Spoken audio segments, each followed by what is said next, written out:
Привет, с вами Корней. Сегодня я хочу научить вас проведению одного психологического теста. Теста, связанного вот с этими тремя фигурами. Этот тест замечателен во многих отношениях. Ну, во-первых, ему очень быстро можно обучиться. То есть вы без труда сейчас научитесь, он достаточно прост. Во-вторых, он быстро проводится. Вы не утомите человека, с которым будете это проделывать. Мало того, он настолько прост, что человек даже может не понять, что вы его протестировали, если вы только специально ему это не скажете. В то же время сами вы получите всю необходимую информацию об этом человеке. И третье замечательное свойство этого теста в том, что он раскроет суть человека, ну, действительно в обычных ситуациях практически не проявленную. То есть вы действительно получите важную информацию об этом человеке. Итак, перед вами три геометрических фигуры: треугольник, квадрат и круг. Их можно назвать основными.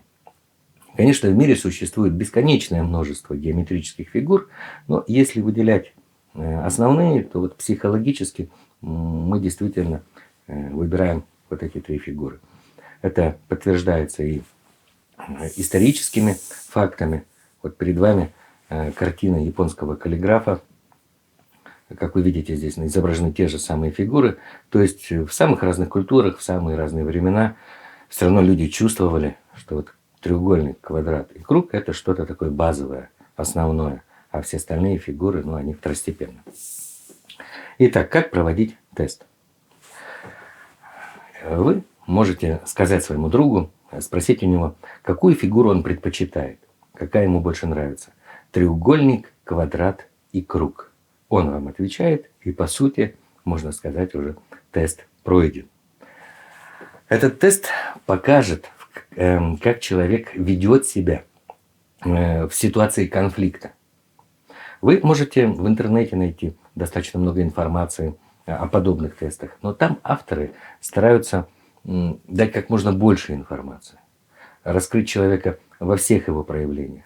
Я по роду своей деятельности протестировал немало людей и могу сказать, что разные виды тестов не одинаково пригодны для тестирования разных сторон человека. Такую всеобъемлющую, глобальную информацию о человеке лучше дают тесты, связанные с цветовым восприятием. Ну, например, тест Люшера. Но они значительно сложнее, просто так его не проведешь.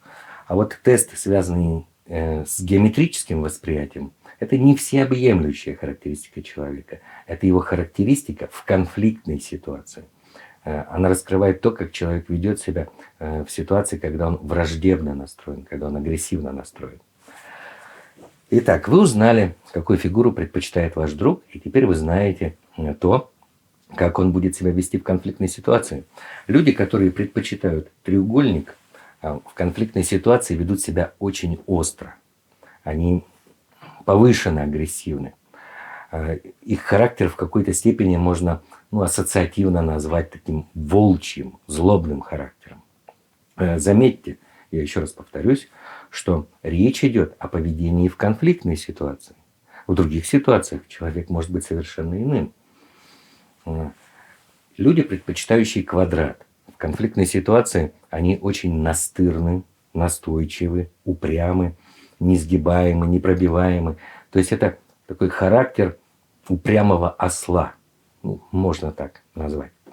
Люди, предпочитающие круг, они в конфликтной ситуации ведут себя очень хитро, изворотливо. Их характер можно сравнить с характером хитрой, ядовитой змеи, которая вот может неожиданно ужалить, которая старается найти какое-то уязвимое место и напасть неожиданно.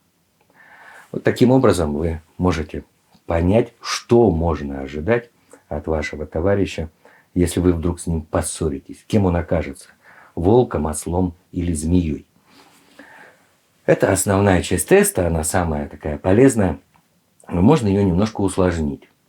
Можно спросить у человека, какая фигура ему нравится в меньшей степени.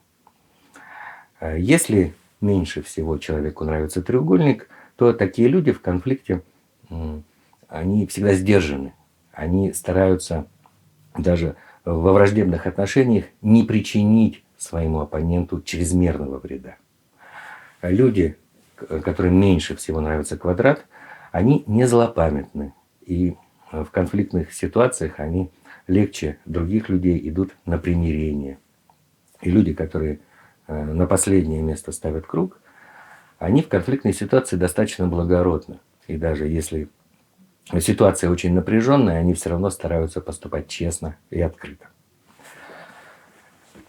Но может ведь возникнуть и такая ситуация, что человек затруднится с выбором.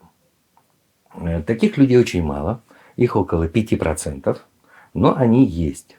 Они могут это по-разному объяснить.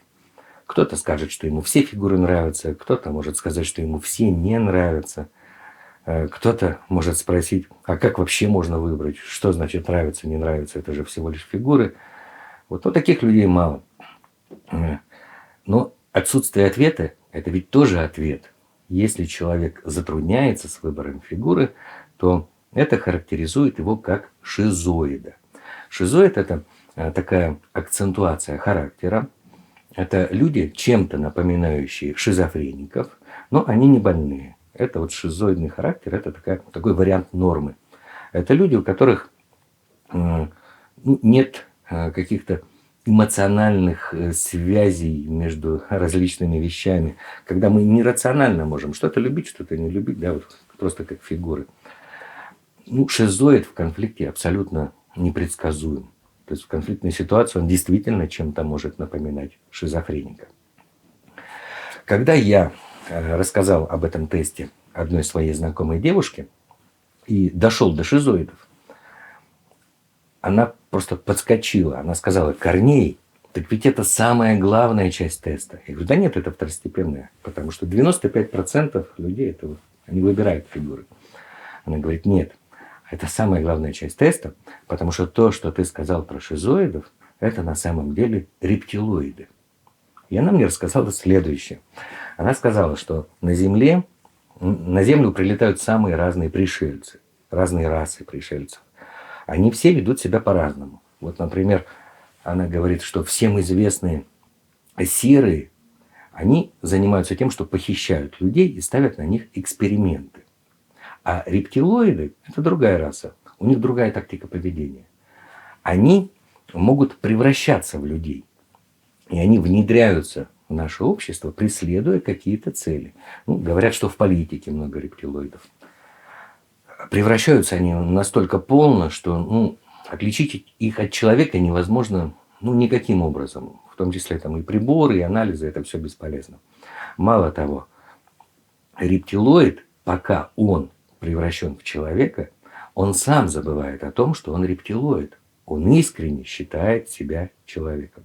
Но, тем не менее, при этом выполняет какие-то свои рептилоидные задачи, на которые он запрограммирован. Вот таково ее мнение об этом тесте.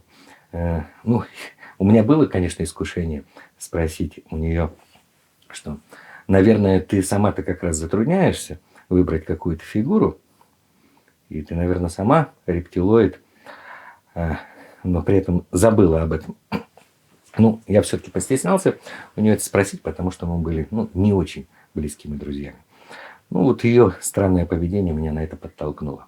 Что ж, друзья, я думаю, что вот этот тест будет вам полезен. Я еще раз подчеркну его достоинство. Что он прост, вы можете это легко запомнить, что он проводится мгновенно, и вы действительно сможете увидеть своего друга с той стороны, которую он не проявляет в обычной ситуации. С той стороны, которую он может проявить в ситуации конфликта.